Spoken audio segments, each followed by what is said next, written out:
Goodness, I did not think I was gonna get emotional.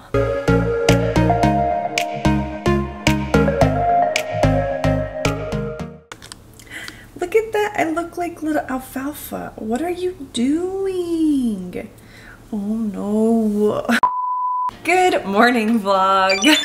You probably have already seen my tests, and you know by now that we did not conceive and the IUI did not work. So today we are going to do a virtual consult with the specialist again, the fertility specialist. Manny unfortunately had to work, but of course I am still going to be able to do the consult. It is just a virtual consult. But basically what we're going to talk about today is if another IUI is going to be what we want to do going forward, or if we want to discuss maybe IVF or any other alternative fertility methods that he thinks might be good, because the pain that I was in whenever I went through the IUI, I'm just not sure what he's gonna recommend. Overall, it's going to be discussing what are my next steps, what are my next options, and what he thinks is gonna be right for me in his opinion. I just need to know my options basically. So waiting for him to send me that link, because it will be a virtual, oh God, I kind of look like shit.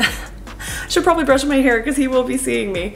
It will be a virtual appointment, so let me go fix myself really quick and then I will let you guys join in a little bit on that meeting. Okay, I put a little bit of makeup on, just like my usual, you know, blush and stuff, and I changed into like a normal looking sweater so I don't have like random, you know, bleach spots everywhere. Doctor should be emailing me or texting me the link any second. I'm just waiting for him to send that to me, and then we will start this virtual consultation. Hi, Tiffany. Hi, Dr. How are you? Yeah, hi, good.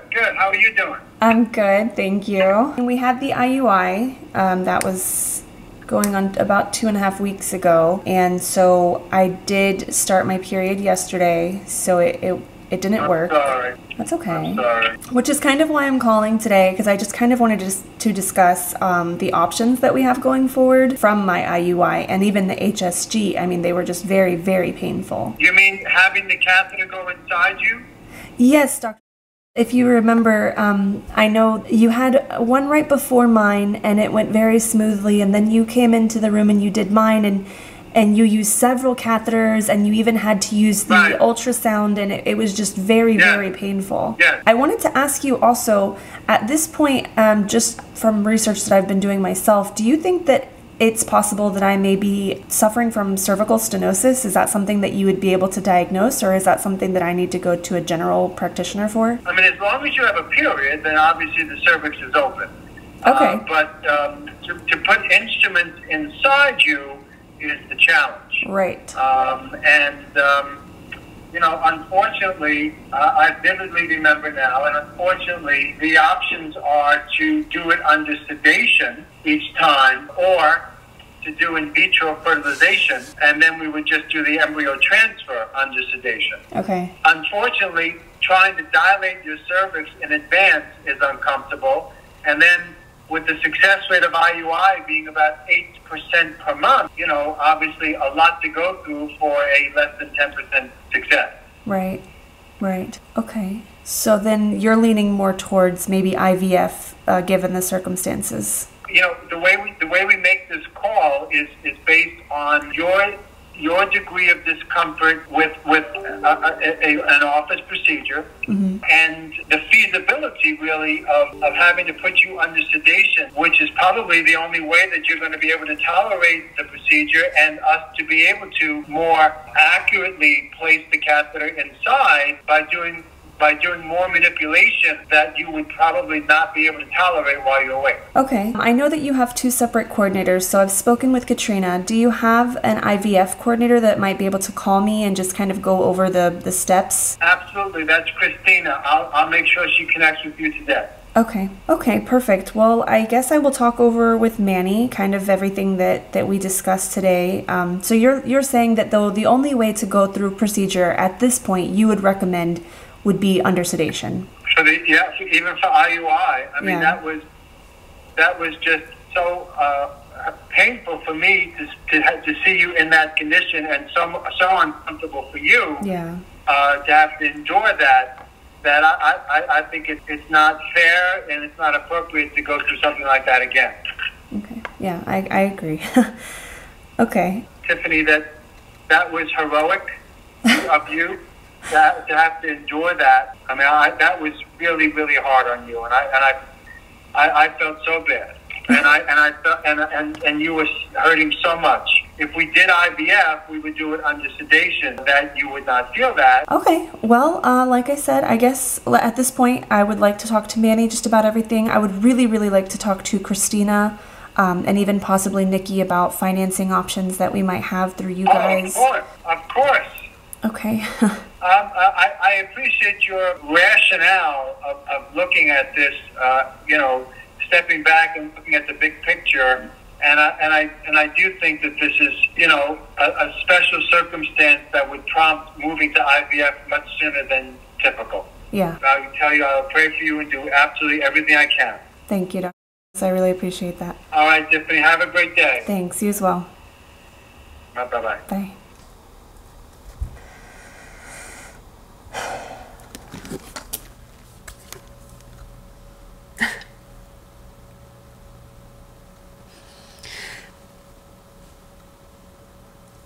My hands are sweating. So, goodness, I did not think I was gonna get emotional. So as you heard, my doctor thinks that the only way at this point that we are going to be able to do a successful fertility treatment is going to be under sedation, but he doesn't recommend doing an IUI over and over again under sedation because the success rate is just so low for an IUI. So at this point, he wants us to go with IVF, which is a lot. I mean, I thought the IUI was a lot. This is a lot.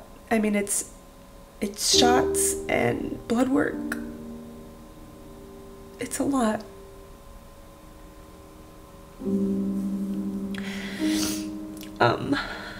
So we'll just have to see at this point what's covered under my insurance, what needs to be financed, if this is how we want to go about it.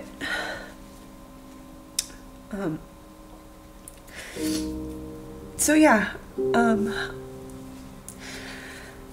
I kind of thought this was coming, but I guess it just didn't hit me until I heard it, that this is going to be our only option.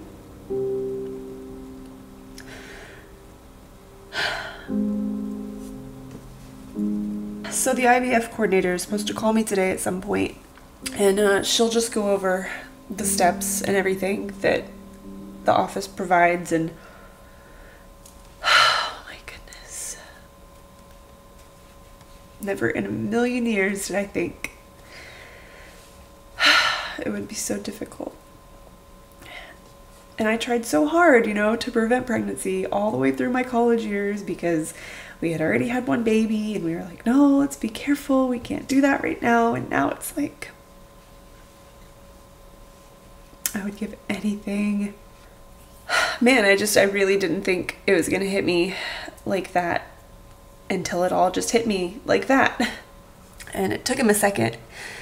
And then once he remembered who I was and what procedure he just did with me, he was like, I mean, you guys heard him. He's like, that was heroic that you went through that.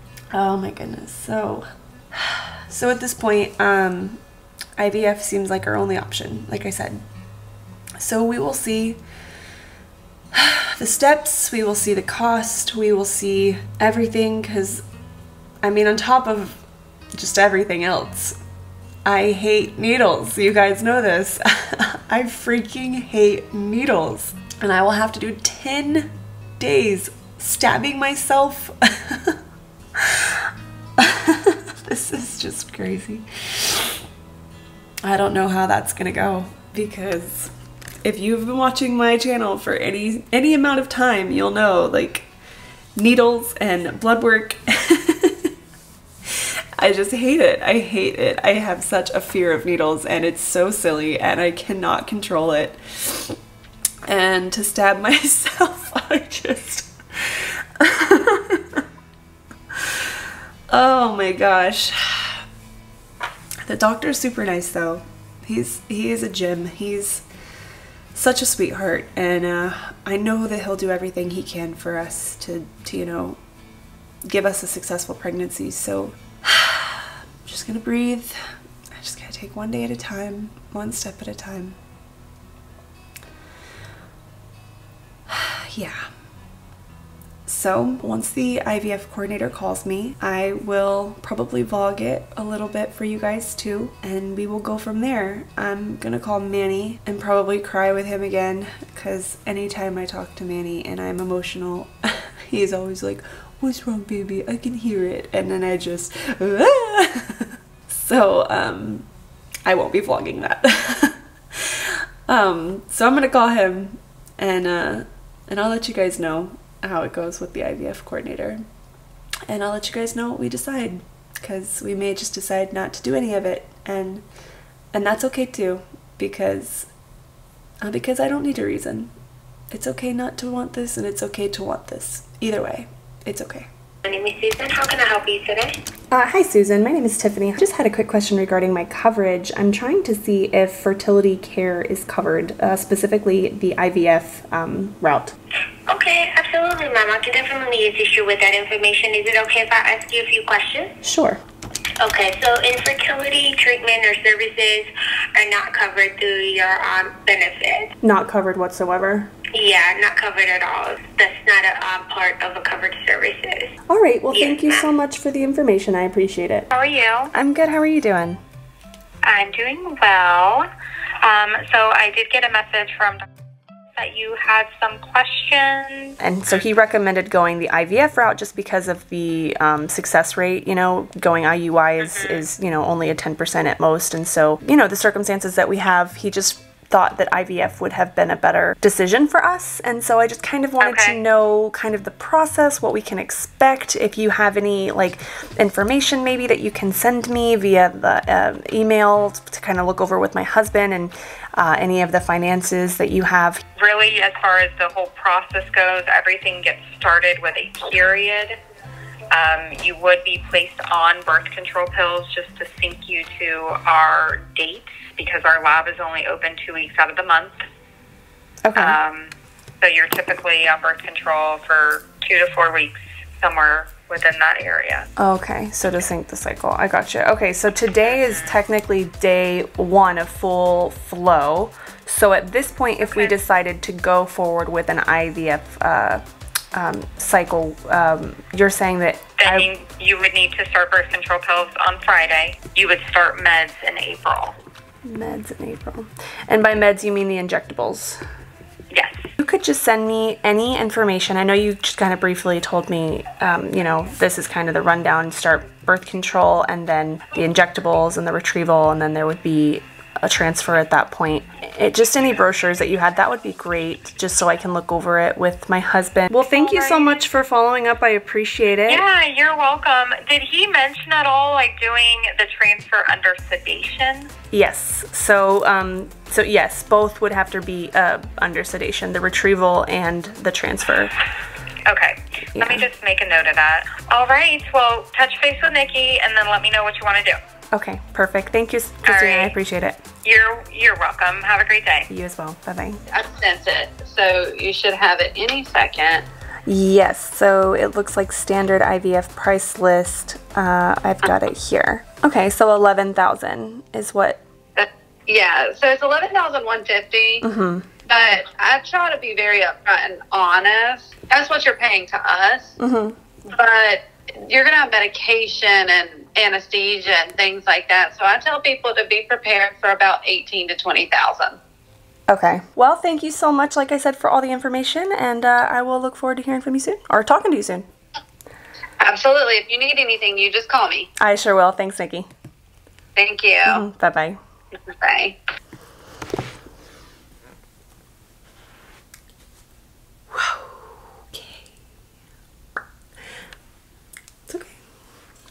That's okay. It's just one little step.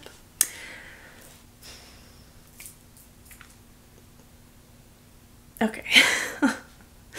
Sorry, I just had to let that sink in just for like a quick second. So basically, insurance doesn't cover anything. You guys knew that earlier. And total price we're looking at is closer to like $20,000. So, and they apparently have a very high interest rate with the outsourced financing that they have. So they recommended a credit card, putting it on a credit card. Okay. I just am like, you know, trying to wrap my brain around that. You know, as of right now, I'm not doing any fertility treatment this cycle because I haven't decided if I'm doing IUI or IVF yet. So I only have a few days if I'm gonna do the IUI again to make up my mind with that, because that is a possibility that we could still do. So I know that I'm gonna be making a decision sooner rather than later to just figure out exactly what we wanna do. Ultimately, I think it's gonna come down to the finances and to see if we can get a credit card with a $20,000 limit, because right now our credit cards are very small. I only bought a credit card to really put gas and groceries on, just to build my credit so that we could, you know, buy a house like we did and all this great stuff. So that's gonna be kind of the first step in this whole journey to see if we can even qualify for IVF, and then from there, if we actually want to go through with it. It's gonna closer to $18,000 to $20,000. Yeah. I don't know, we don't have to make a decision right now. I just wanted you to know what we're looking at. But for me, it's more of a, what's your comfort, and do we want to push forward towards the higher payment one? Okay. Well, I mean, I guess the first step really is to even find out if we could qualify for the IVF process, which would be to go ahead and start applying for credit cards and seeing which ones have the best interest rates and all that good stuff. All right, I love you. Hi, baby. Love you. I'll talk to you later. All right, bye. Bye, babe. There's so much to think about. There's so much to think about. My head hurts. We're not sure yet. He's gonna come home, we're gonna talk about it. Talk about what the doctor said. And just kind of go from there. I feel like I need a nap. But, of course I'll let you guys know what we decide when we decide it. But right now, I've decided I have a headache.